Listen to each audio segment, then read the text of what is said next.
대외적인 호재가 있었습니다. 중국의 긴축 가능성이 좀 완화가 됐고 미국에서도 대규모 경기 부양책 기대감이 다시 한번 살아나면서 시장이 좀 상승 탄력을 받은 것으로 보이는데요. 앞서도 전문가님 시장 긍정적으로 계속 봐도 된다라고 말씀하셨는데 일단 연초와는 다르게 분위기가 어쨌든 변동성 장세가 이어지고 있어서 개인 투자자들의 불안감이 확실히 예전보다 늘어난 것 같아요. 네네. 어떻게 대응을 해야 될까요, 전문가님? 참 생각을 많이 해봤는데 정답은 사실 이게 없는 거거든요. 그렇다 하더라도 개인 투자자들이 어떠한 상황에서 최근 며칠 전처럼 시장이 크게 무너질 수도 있는 국면은 언제나 나올 수 있잖아요. 그때 필요한 게 뭐겠어요? 해지를 하거나 또 기타 다른 것보다는 현금을 언제나 가지고 있어야 된다는 거.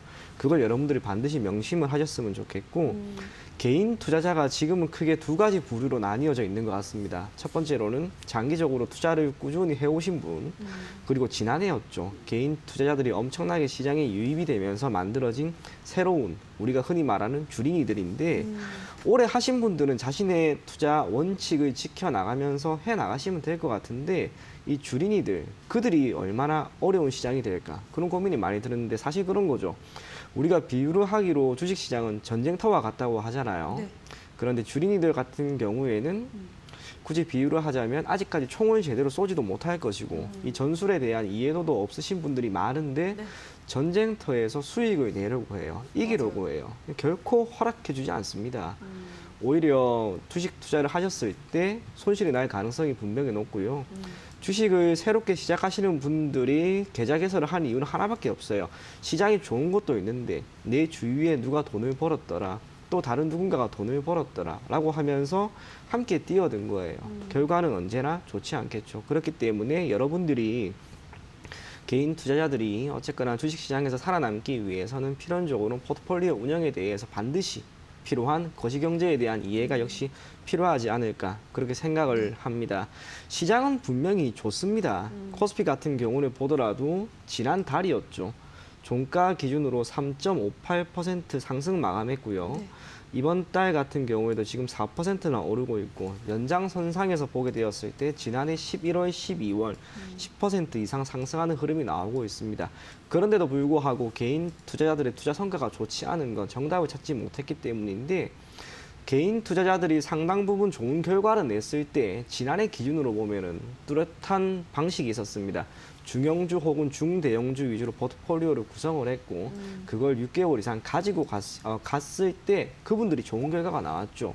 오히려 단기적으로 투자를 하시려고 하시는 분들은 수수료라든지 기타 다른 여러 가지 측면에서 오히려 좋은 결과를 내지 못하고 있으니까 장기적인 관점에서 반드시 시장을 바라보시면 좋을 것 같고 지금 시장은 꽤나 괜찮습니다. 지난해 기준으로도 매월 2.5% 정도 지수가 올라갔는데 올해 같은 경우에는 그걸 지금 넘어서고 있잖아요.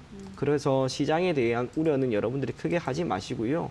중국의 긴축정책 완화라든지 미국의 경기 부양책 이와 관련된 이야기는 앞으로도 계속해서 나올 겁니다. 그렇기 때문에 우호적인 시장 환경 속에서 오늘도 이슈가 되고 있는 현대와 기아차 같은 종목들 대형주 위주로만 포트폴리오를 구성하고 가지고 가면 충분히 좋은 결과를 만들 수 있지 않을까 그렇게 생각이 됩니다. 네, 알겠습니다. 일단 계속해서 시장 긍정적으로 보셔도 된다라는 말씀, 같은 의견을 계속 견지를 하고 있으시고 대형주 위주의 포트폴리오를 구성하는 게 바람직하다라고 하셨는데 최근에는 또 워낙 그동안 대형주가 강해서 중소형주로 좀 관심을 이제 돌릴 필요가 있다라는 의견도 많이 나왔었거든요. 근데 전문가님 네. 여전히 대형주가 낫다라는 의견이신가요? 네, 제가 지난번에 한번 데이터를 가지고 이야기를 해드렸을 때 지난해까지 보더라도 지난해 한 해를 보게 되면 대형주 같은 경우에는 시장 수익률과 거의 흡사했고 중형주는 조금 더 높았어요. 그런데 소형주 같은 경우에는 시장 수익에 비해서 월등히 낮은 결과를 보였습니다. 소형주 같은 경우에는 주가의 변동성이 크기 때문에 리스크가 크죠. 그리고 지난해 지수 자체가 크게 올라갔잖아요. 지수가 크게 올라가기 위해서는 소형주가 아무리 움직여 본들 지수에 미치는 영향력은 상당히 적습니다. 그리고 제가 지난번에도 한번 이야기를 해드렸는데 저는 코스피가 3,400은 분명히 넘어갈 거라고 봐요. 아직까지 종가 기준으로 3,420포인트 정도에서 마무리가 되지 않을까 그렇게 생각을 하는데 그렇다면 아직까지 시장은 더 갈 게 많죠. 네. 필연적으로 대형주가 우선적으로 움직일 겁니다. 그러니까 개인적인 테마나 개인적인 이슈에 의해서 움직이는 소형주보다는 지금은 대형주 위주로 포트폴리오를 구성하는 게 더 좋지 않을까 그렇게 생각이 됩니다. 알겠습니다. 일단 3,400포인트까지도 코스피를 열어두셨습니다. 그렇기 때문에 계속해서 대형주에 대한 관심을 유효하다라는 점 짚어드렸습니다. 그러면 한 종목만 한번 볼게요. 대형주 우리가 네. 가장 대표적인 삼성전자를 안 보고 갈 수가 없는데 네. 요즘은 좀 다시 올라오고 있긴 해도 이게 또 막 10만 전자 한참 갈 거다 했던 그 기세가 좀 꺾이고 있어서 어떻게 네. 보세요, 전문가님? 저는 10만 원은 못 갈 것 같아요. 못갈것 이유가 같아요? 뭐냐면 네. 삼성전자가 좋은 기업은 맞아요. 그렇죠. 대단한 기업은 너무 맞아요. 좋죠. 네. 그런데 주식 투자의 목적이 사실상 수익이라면 삼성전자는 사실상 코스피 지수보다 좋지가 않습니다. 이유가 삼성전자는 개별 종목이죠. 개별 종목은 필연적으로 시장의 위험, 즉 시장 위험과 개별 종목 위험 이 두 가지가 모두 포함이 되어 있습니다. 반대로 시장, 즉 코스피 자체에 투자를 하는 것은 시장 위험만 고려하면 돼요. 산재되어 있는 리스크의 크기가 큰데 기대 수익은 어땠느냐? 지난해 종가까지 보더라도 삼성전자는 고작 88% 저점 대비, 코스피는 99% 정도가 올랐고요. 올 1월 11일 고가를 기준으로 보더라도 코스피는 저점 대비 126%가 올랐는데 삼성전자가 딱 그만큼 올랐어요. 차라리 시장에 투자하는 게 낫죠.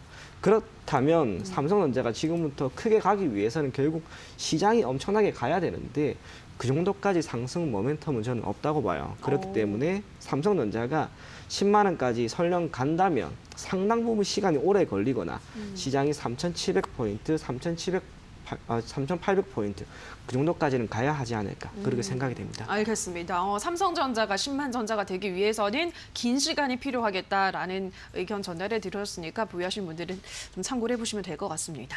자, 그럼 이어서 다음 이슈로 넘어가 보도록 할게요. 이번에는 은값에 대해서 이야기를 해볼게요. 지금 게임스톱이 이슈 블랙홀이 되고 있죠. 그리고 제2의 게임스톱으로 미국의 개인 투자자들이 은을 찍으면서 은값이 또 극심한 변동성을 보여주고 있습니다. 이 사태에 대해서는 어떻게 보세요, 전문가님? 결과가 이제 똑같은 거죠. 지금 은 가격이 어제 10% 넘게 빠졌잖아요. 맞아요. 주가가 2, 3일 정도 은 가격이 크게 급등이 나온 이후로 급락이 나왔는데 장중에 혹은 일시적인 이런 변동성은 어떤 국제 원자재 모두에 나올 수도 있습니다. 하지만 결국에는 본질적인 가치라든지 지금까지 보였던 그 가격에 수렴을 한다라고 하는 건데 은이라는 재화가 가지고 있는 특성이 있죠. 우리가 흔히 아는 것처럼 귀금속입니다. 귀금속이기 때문에 시장이 꽤나 불안한 상황에서 가격이 올라갈 것이다라고 생각을 하지만 사실 은은 전혀 그렇지가 않아요. 국제 원자재 같은 경우에는 크게 두 가지 섹터로 나뉘어집니다. 제가 아까 자료를 한번 가지고 왔는데 띄워주실 수 있으면 한번 띄워주시고요.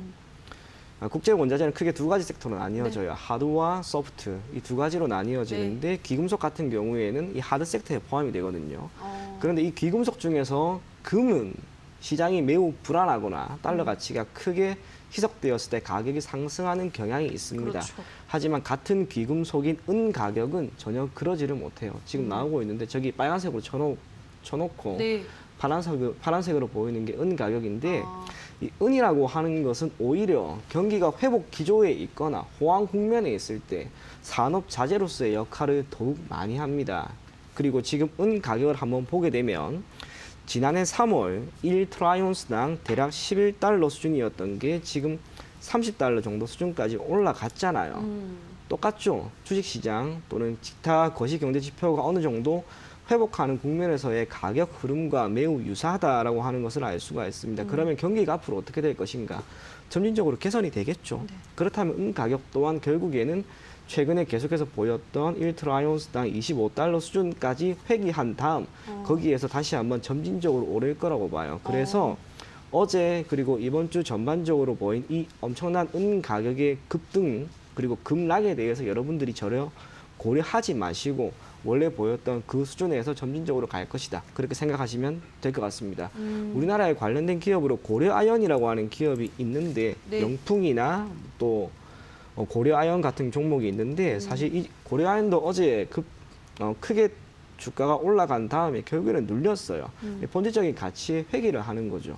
은 가격 또한 마찬가지가 되지 않을까 그렇게 생각하는 만큼 최근 며칠 동안 보였던 변동성에 대해서 크게 개의치 마시고 원래 보였던 그 흐름이 그대로 이어갈 것이다. 그 점만 여러분들이 고려하면 될 것 같습니다.